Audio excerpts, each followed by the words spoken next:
তবে দীঘায় দেখবেন, আপনারা হয়তো যান না বাড়ির পাশে বলে, কিন্তু সারা বাংলার মানুষ যখনই সময় পাই যাই একটু দীঘায় ঘুরে আসি। রোগ আছে দুই একজনের, বছরের মধ্যে 3-4 বার 5 বার 6 বার দীঘা চলে আসছে।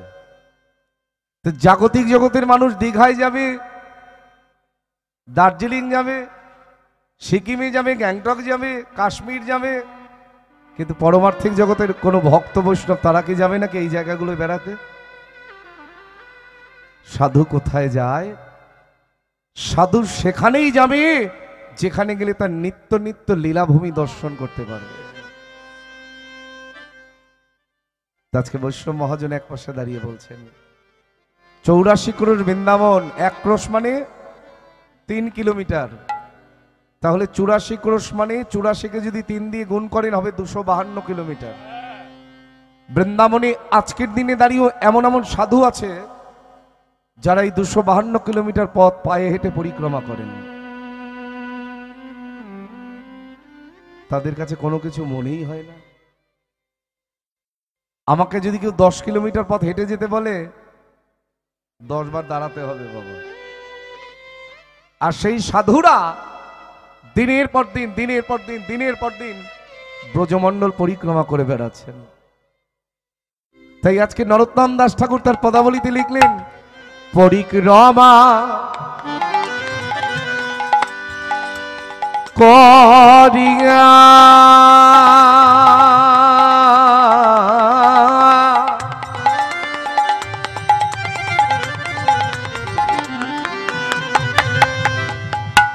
পরিক্রমা করিয়া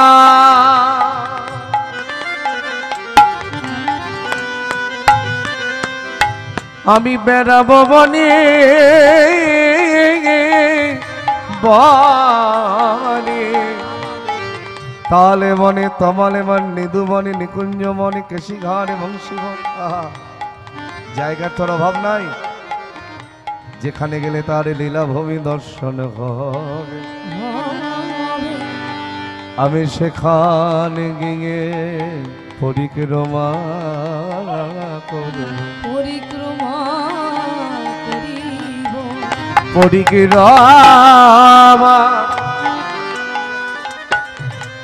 করিয়া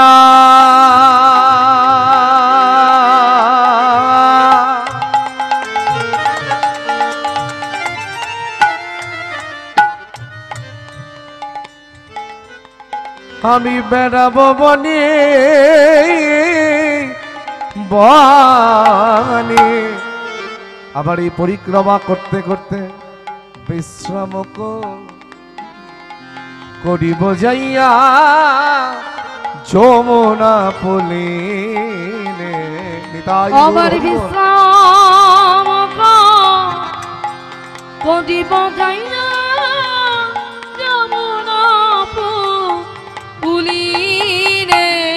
আবার বিশ্রাম করিব যাইয়া যমুনা পুলিনে। বিশ্রাম করিব যাইয়া যমুনা পুলিনে।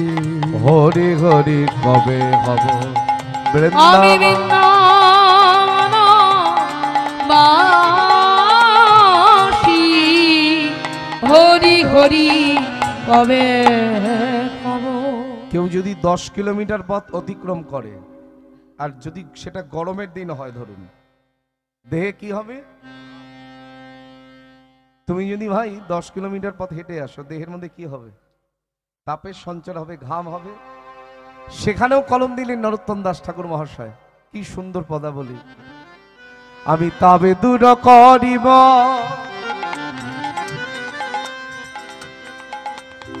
শীতল বংশী বাটে, আবারে কবে খাম বৈঠব বৈষ্ণব নিকটে। আবার কবে হাম বৈঠব বৈষ্ণব নিকটে।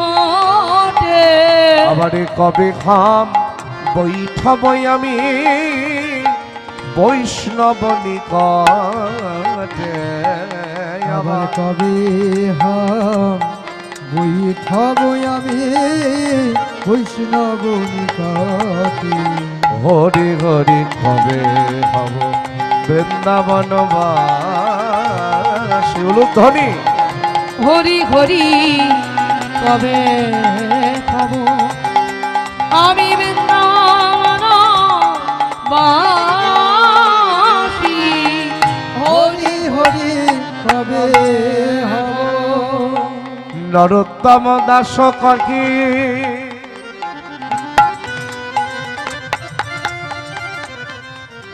আমারে করি পরি হার বলে কবে মায়া মনোদশা হইবে আমার আবার কবে বয় মনোদশা হইবে আমার বলে এমনই দশাই আমারই কবে বা বলে এমন দশাই আমার কবে বহব বলি এমনই দশাই আমারই কবে বা হবে বলি এমন দশাই আমার কবে বা হবে আমি বৃন্দাবনী কেঁদে বেড়াব বলি এমনই দশাই আমারই কবে বা হবে আমি বৃন্দাবনে কেঁদে বেড়াবো কবি রাধা রাধা রাধা বলবো আমি বৃন্দাবনে কেঁদে বেড়াবো কবি রাধা রাধা রাধা বলে হরি হরি বৃন্দাবনে কেঁদে বেড়াবো রাধা রাধা রাধা বলে বৃন্দাবনে কেঁদে বেড়াবো বলে এমন দশা কবে বা হবে? আবার কবি বায়ে মন দশা হইবে আমার ওগো হইবে আমার, রূপ রঘুনাথ পদে হইবে আকুতি হইবে আকুতি কবে হাম বুঝব সেই যুগল যুগল প্রীতি। রূপ রঘুনাথ পদে রহুমনয়া আজি প্রার্থনা করয়ে সদাই নরোত্তম দাস। প্রেম সে বলো শ্রীকৃষ্ণ চৈতন্য মহাপ্রভু কি জয়। শুধু হাত উঠলো মুখটা তো নড়লো না, কারোর আওয়াজ শুনতে পেলাম না। যার গলায় যত জোর আছে তত জোরে চিৎকার করবে, কেমন? বলো শ্রীকৃষ্ণ চৈতন্য মহাপ্রভু কি জয় আপনারা খুশি হচ্ছেন? এই জয়ধ্বনি দিয়ে খুশি হচ্ছেন আপনারা? কিন্তু মন্দিরের ভগবান কিন্তু খুশি হননি, বলে এত মানুষ এসেছে আমার নামে এইরকম জয়ধ্বনি। দুজনকে নিয়ে যদি ঝগড়া বাঁধাই এর থেকে বেশি আওয়াজ হবে। তো যার গলায় যত জোর আছে আর যেন বলতে না হয়, এই তিনবারের বার হতেই হবে। বলো শ্রীকৃষ্ণ চৈতন্য মহাপ্রভু কি জয়। এবার একটু যেন হলো।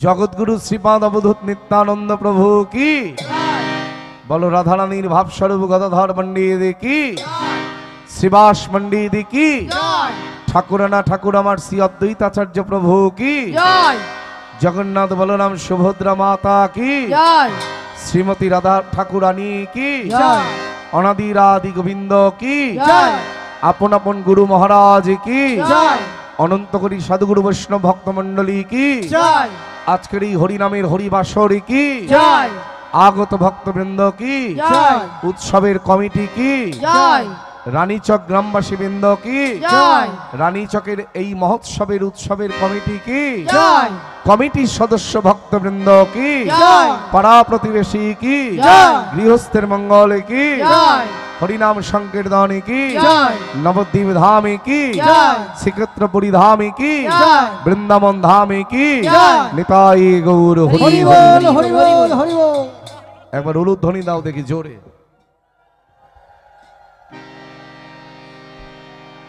সেটাও বড় কম। আজ আমাদের আস্বাদনের বিষয়বস্তু গতবার কি করেছি আমার মনে নেই, তোমরা বলতে পারোনি। একটি ভক্ত জীবনী, তোমরা ভক্ত কথা শুনতে ভালোবাসো, গত বছরও দেখেছিলাম। আজ আমাদের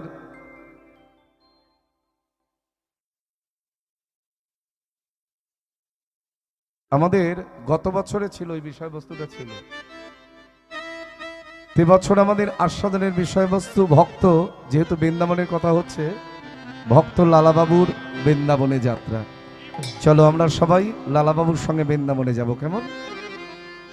কিন্তু এইভাবে বৃন্দাবনে তো যাওয়া যাবে না, তাকে একবার বৃন্দাবনটাকে পরিক্রমা করে নেই, কেমন? দেহটা এখানে থাকবে, মনটাকে নিয়ে যাবো বৃন্দাবনে। কে কে যাবেন হাত তুলুন দেখি। মানে যারা হাত নামিয়ে রাখলেন তারা বৃন্দাবনে যাবেন না। একবারে চলে রে আমার এমন,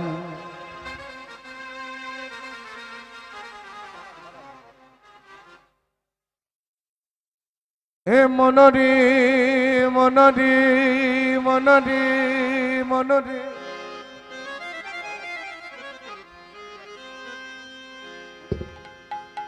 এ মনরে মনরে মনরে, হে মনরে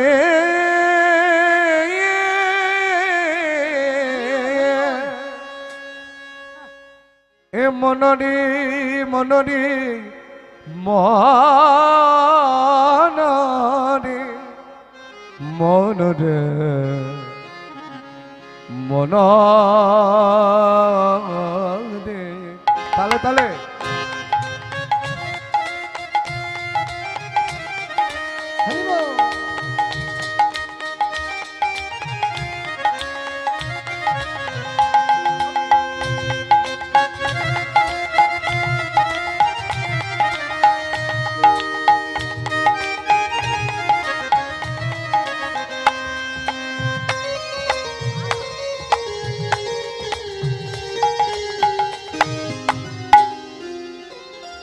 একবার চলে রে আমার মন মধুর বৃন্দাবন,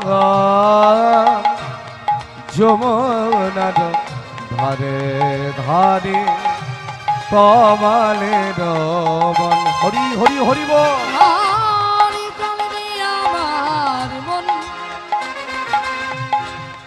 মধুর বৃন্দাবন, যমুনার ধারে ধারে কমলের বন।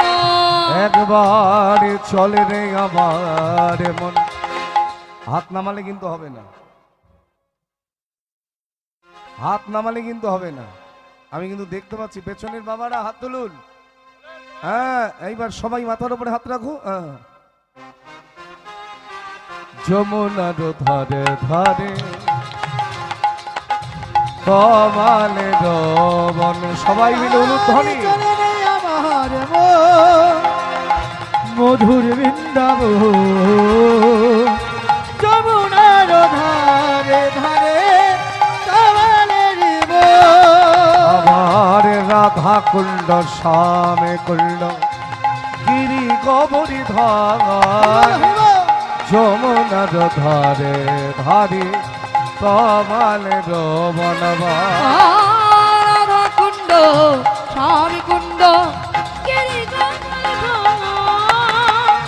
যমুনার ধারে ধারে কমলের বন। আবার তালে বন তমলে বন, দেখো আর নিধুবন, যমুনার ধারে ধারে কমলের বনবা। তালে বন তমাল বন আরো নিধুব, যমুনার ধারে ধারে কমলের বন। আবার ললিতা বিশখায়াদি যত সখী গণ, শ্রীদামে সুদামে দম্ব সুদামে যত সখা গণ। আর ললিতা বিশাখায়াদি যত সাক্ষী শ্রীদাম সুদাম দম্ব সুদাম যত শাখা গণ। আবার কেশি ঘাট বংশীবর নিকুঞ্জ কানন, যমুনার ধারে ধারে কমলের বনবা। আমার কেশি ঘাট বংশী নিকুঞ্জ কানো যমুনার ধারে ধারে কামালের বৃন্দাবন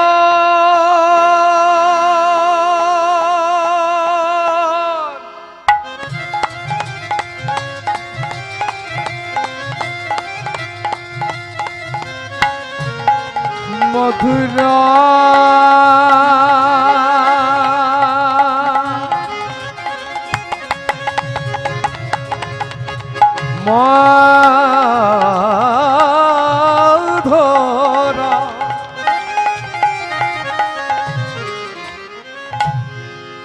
মধুরা মধুরা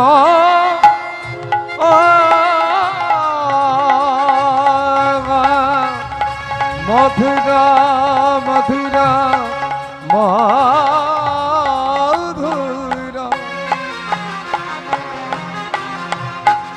মধুরা মধুরা মধুরা বৃন্দাবন মধুরা মধুরা মধুরা বৃন্দাবন মধুরা মধুরা মধুরা বৃন্দাবন মধুর মধুরা মধুরা বৃন্দাবন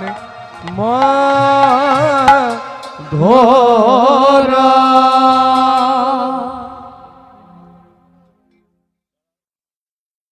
জয় নিতাই, প্রেম সে বলো রাধা রানী কি জয় রাধা রানী কি জয় রাধা রানী কি জয় শ্যাম সুন্দর কি জয় বৃন্দাবন বিহারী লাল কি। জয়।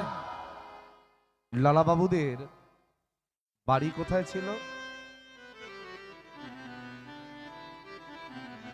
মুর্শিদাবাদ জেলায়। মুর্শিদাবাদ জেলার সব থেকে বড় শহরের নাম কি? কেউ গেছেন মুর্শিদাবাদে? একজনও যাননি এখান থেকে? বাবা কেন গেছো মুর্শিদাবাদে? ওই হাজারদুয়ারি দেখতে? বেশ, এছাড়া আর কিছু তো দেখার নেই, ওই ইতিহাসের যা যা আছে আর কি। প্রত্যেকটা জেলার কিন্তু একটা করে বড় শহর থাকে। যেমন পূর্ব মেদিনীপুরের, আপনাদের পূর্ব মেদিনীপুর সব থেকে বড় শহরের নাম কি? এরকম কিন্তু একটা জেনারেল নলেজ। সব থেকে বড় শহরের নাম কি পূর্ব মেদিনীপুরে? কে বললেন? হলদিয়া। হলদিয়া কে বললো? মা বলেছ? বেশ, হলদিয়াই হচ্ছে সব থেকে বড় শহর, কারণ হলদিয়া হচ্ছে মিউনিসিপাল কর্পোরেশন। পৌরসভার কর্পোরেশনের মধ্যে তফাৎ আছে বাবা। সারা পশ্চিমবঙ্গে পৌরসভা অনেকগুলো, কিন্তু কর্পোরেশন হাতে গোনা। তার মধ্যে একটা হচ্ছে কলকাতা। এখনকার যারা জেনারেশন আছে তাদেরও জানা ভালো, কারণ পরীক্ষায় তো অনেক সময় এগুলো আসে। আমার এই বাদিকে যেটা, এটা আবার জেনারেল নলেজ সম্বন্ধে খুব অবগত। তো একটা হলো কলকাতা, একটা হলো শিলিগুড়ি, একটা হলো হলদিয়া, একটা হলো আসানসোল, একটা হলো দুর্গাপুর, একটা হলো চন্দননগর। তো প্রত্যেকটা জেলার একটা করে বড় শহর থাকে। ঠিক তদ্রূপ মুর্শিদাবাদের সব থেকে বড় শহরের নাম ছিল বহরমপুর। ছিল কি? এখনো তো আছে। সেই বহরমপুর থেকে আনুমানিক 25-26 কিলোমিটার দূরে আরেকটি শহর আছে, তার নাম হলো কান্দি। কান্দি কান্দি যদি কেউ যান তাহলে বুঝতে পারবেন, দর্শন করে আসবেন, কারণ দর্শনেও আনন্দ উপভোগ হয়। কারণ যে লীলা আমি গাইছি, যদি আপনার দর্শন করা থাকে, আপনি পাশের জনকে বলতে পারবেন, আহা এই জায়গাটা তো আমার দেখা। সেই কান্দির জমিদার ছিলেন গঙ্গা গোবিন্দ সিংহ। তার ছোট ভাই রাধা গোবিন্দ সিংহ, কিন্তু রাধা গোবিন্দ সিংহের কোনো সন্তানাদি ছিল না। গঙ্গা গোবিন্দ সিংহের একটি পুত্র সন্তান ছিল, যার নাম প্রাণকৃষ্ণ সিংহ। সেই প্রাণকৃষ্ণ সিংহের আমার একটি পুত্র সন্তান ছিল, যার নাম কৃষ্ণচন্দ্র সিংহ। ছোটবেলায় দাদু গঙ্গা গোবিন্দ সিংহ কৃষ্ণচন্দ্র সিংহকে আদর করে লালা বলে ডাকতেন বলেই পরবর্তীকালে তিনি বৈষ্ণব জগতের লালাবাবু নামেই পরিচিত হয়েছিলেন। এই পর্যন্ত ক্লিয়ার? ঢুকেছে তো নাকি? দুই ভাই, একজনের নাম গঙ্গা গোবিন্দ সিংহ আর একজনের নাম রাধা গোবিন্দ সিংহ। কিন্তু রাধা গোবিন্দ সিংহের কোনো সন্তান ছিল না। গঙ্গা গোবিন্দ সিংহের একটি পুত্র সন্তান ছিল, যার নাম হলো প্রাণকৃষ্ণ সিংহ। সেই প্রাণকৃষ্ণ সিংহের আমার একটি পুত্র সন্তান ছিল, যার নাম কৃষ্ণচন্দ্র সিংহ। সেই কৃষ্ণচন্দ্র সিংহকে দাদু গঙ্গা গোবিন্দ সিংহ ছোটবেলা থেকে আদর করে কি বলে ডাকতেন? লালা বলে। সেই জন্য বৈষ্ণব জগতে তিনি লালাবাবু নামেই পরিচিত হয়েছিলেন। সেই সময়ে লালাবাবুদের এক বছরে রোজগার ছিল 52,36,000 টাকা। তা ধরুন, এটা কিন্তু শিক্ষণীয় বিষয়। আজ থেকে 450-500 বছর আগে যদি কোনো ব্যক্তির এক বছরে 52,36,000 টাকা রোজগার হয়, বর্তমান দিনে সেই অর্থের পরিমাণ কত হবে বাবা? আমরা তো টাকা টাকা করে মরি, চলে গেলে তো সবই ফাঁকা। মানুষ দেখবেন 3 ধরনের অহংকার প্রকাশ করে জগৎ মাঝে। একটি হলো রূপের অহংকার, একটি হলো বিদ্যার অহংকার, আরেকটি হলো অর্থের অহংকার। আমার সামনে খুব ভালো মায়েরা। রূপের অহংকারটা কেমন একটু বুঝিয়ে দেই। ধরুন, কাউকে দেখতে খুব সুন্দর বা সুন্দরী, গায়ের রং পরিষ্কার, দেখতে শুনতে ভালো, যখনই একজন কালো মানুষকে সামনে দেখবে না, গায়ের রং কালো, তার মানে এটা তার রূপের অহংকার। কিন্তু রূপের অহংকার কতদিন? চোখ দুটো খোলা আছে যতদিন। যেদিন চোখ দুটো বন্ধ হয়ে যাবে, রূপের অহংকার তোমার পুড়ে ছারখার হয়ে যাবে। যাবার জায়গা, সুন্দর বা সুন্দরীর জন্য আলাদা কোথাও জায়গা তৈরি হয়নি পৃথিবীতে। চলে যাবার পরে কুৎসিত মানুষকেও যেখানে যেতে হবে, যে সুন্দর বা সুন্দরী নায়ক নায়িকা, তাকেও সেখানেই যেতে হবে। যাওয়ার জায়গাটা একই জায়গা। যখন চিতার আগুনে দুজনার চিতাই জ্বলবে না, দুহাতে করে দুজনার চিতা থেকে ছাই তুলে নিয়ে আসবেন, নিয়ে এসে দেখবেন তো মিলিয়ে তার মধ্যে কোনো তফাৎ আছে কিনা। আমরা মিছামিছি শুধু অহংকার করি। আমি জানি না বাবা, এই অহংকার করে আমরা কি ফল পাই। অনেকেই আছে গায়ের রংটা একটু কালো হলেই নাক ছটা শুরু হয়ে গেল। রূপের অহংকার গেল। বিদ্যার অহংকার, সেটা কেমন? আমরা প্রত্যেকে জানি, লেখাপড়া না করলে চাকরিজীবী মানুষ হওয়া যায় না। আবার এখন লেখাপড়া করেও হবে না বাবা। সাইডে আবার 2-1 জন দরকার, না হলে শুধু লেখাপড়া করেও কিচ্ছু হবে না। এখন আপনার যদি হাত থাকে ভেতর থেকে, আর এটা যদি থাকে তাহলে হবে, না হলে হবে না। তা মানুষ দেখবেন ইহ জগৎ মাঝে, ডাক্তার বলো, ইঞ্জিনিয়ার বলো, স্কুল টিচার বলো, তারা যখন রাত্রিবেলায় সারাদিন চাকরির পরে ঘরে প্রবেশ করে অন্নটা গ্রহণ করতে যায়, ওই অন্নটা কিন্তু কলমের খোঁচায় তৈরি হয় না। আমার কথাগুলো খুব ভালো করে চিন্তা করবে। চাকরিজীবী মানুষ যখন বাড়িতে এসে ভাতটা খেতে যায়, ওটা কলমের খোঁচায় তৈরি হয় না। ওটা কে তৈরি করে?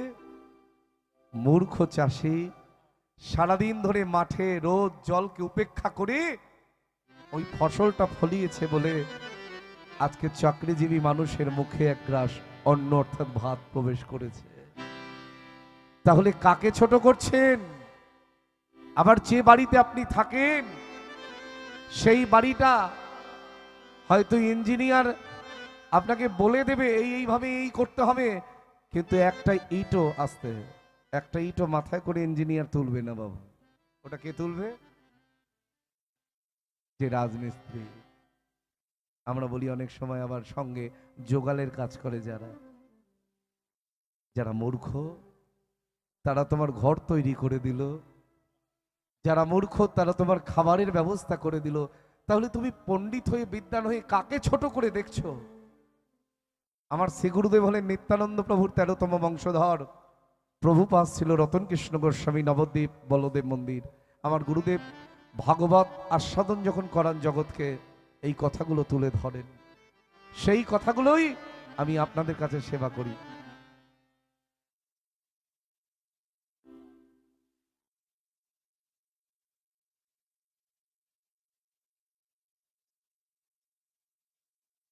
জয়নিতাই, খুব ভালো কথা।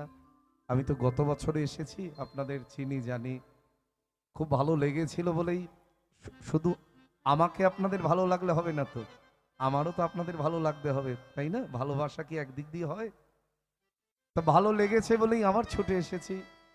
ভাবুন 28 তারিখ ডেট, আমি তো ইচ্ছা করলে বলতে পারতাম তোমরা যখন একবার ডেটটাকে পিছিয়ে নিয়ে গেলে আমি আর যেতে পারবো না, কিন্তু ভাবলাম অসুবিধা হয়তো হয়েছে, কি হবে, যাই। অসুবিধায় না পড়লে তো মানুষ বলে না। আপনাদের কাছে নিবেদন, এত বড় উৎসব। আচ্ছা আচ্ছা, বেশ বেশ বেশ। অসুবিধা এটা তো শুনেই ফেললাম। অসুবিধাটা হচ্ছে মাধ্যমিক পরীক্ষার জন্য পারমিশন পাওয়া যায়নি। যাক, এটা তো কারোর হাত নয় বাবা, কেউ কিছু করতে পারবে না। কমিটি খুব ভালো, আপনারাও খুব ভালো। এবার আমি কতটা ভালো হতে পারলাম সেটা তো আপনারা জানবেন, আমি তো আর বলতে পারবো না। তো এত বড় উৎসব তৈরি করতে গেলে কারোর একার দ্বারা সম্ভব নয় বাবা। আর এবছর তো আবার আরেকজন পশ্চিমবঙ্গের, আমরা যাকে বলি কীর্তনের সাগর, সেই রথী মহারথী কীর্তনিয়া আপনারা নিয়ে আসছেন, তারও তো আনুকূল্য দিতে হবে। আবার এত এত ভক্তের সেবার আয়োজন, এত বড় একটা প্যান্ডেল, যেদিকে চাইছি সেদিকেই দেখছি প্যান্ডেল, তারপরে এত ভালো সাউন্ড, তারপরে এত লাইটিং এর ব্যবস্থা, তারপরে বিগ্রহ তো মেদিনীপুর জেলায় এলে আর কিছু আমার ভালো লাগুক আর না লাগুক, ওই মন্দিরের বিগ্রহের দিকে চাইলেই বাবা মন প্রাণ জুড়িয়ে যায়। এটা একটু বাড়িয়ে বলা নয়। আমরা সেদিনেও আলোচনা করছিলাম, কীর্তন করে যাবার পথে আমার গান ছিল, জায়গাটা কোথায় যেন, এর আগের দিন পূর্ব মেদিনীপুরে গান করলাম, মাউনি কোথায় যেন, ভগবানপুরের ওদিকে না? আচ্ছা আচ্ছা। তো সেখানেও দেখলাম বিগ্রহ, দেখলে এই জানি না বিগ্রহগুলো কারা নির্মাণ করেন। বিশ্বাস করো, আমি মন্দিরে প্রণাম করতে গিয়ে এক পানে চেয়ে থাকি, আহা তোমার এত সুন্দর রূপ, এত সুন্দর তোমার মাধুর্য, যিনি নির্মাণ করেছেন তাকে তুমি কতটা গুণ প্রদান করেছো যে তোমার রূপ মাধুর্য এইভাবে সে একটু একটু একটু একটু করে নির্মাণ তৈরি করেছে। এত সুন্দর বিগ্রহ, এত সুন্দর প্যান্ডেল, এত সুন্দর মাইক লাইট, এত বড় বড় কীর্তনিয়া। আমি আমার কথা বলছি না বাবা, আমার ভাববেন না যেন আমি কীর্তনিয়া হতেই পারি নাই। আমার শুধু জীবনে একটাই আফসোস থেকে গেল, আমি যদি মরে যাওয়ার আগেও একদিন কীর্তনীয় হয়ে মরতে পারতাম, মনে হয় শান্তি পেতাম। চেষ্টা করে যাচ্ছি, দীর্ঘ 23 বছর হয়ে গেল কীর্তন সেবা করছি, কিন্তু এখনো কীর্তনীয় ভাবতে গেলেই আমার লজ্জা লাগে বাবা। তাই আপনাদের চরণে নিবেদন, যেন চলে যাবার আগে, মরে যাবার আগে একদিনের জন্য হলেও কীর্তনীয় হয়ে এখান থেকে চলে যেতে পারি। আপনাদের দানের ওপরই এত বড় উৎসবটা দাঁড়িয়ে আছে। আপনারা চাইলে এই উৎসব এর থেকেও দ্বিগুণ তৈরি করতে পারেন, আপনারাই সব পারেন জানি। সকলের সামর্থ্য হয়তো সমান নয়, কিন্তু যার যেমন সামর্থ্য, মা এখানে দিলে কখনো কমে যাবে না মাগো। দিয়ে দেখো, এখানে যদি কেউ 1 টাকা দেয়, ভগবান তার ঘরে 100 টাকা পৌঁছে দেন।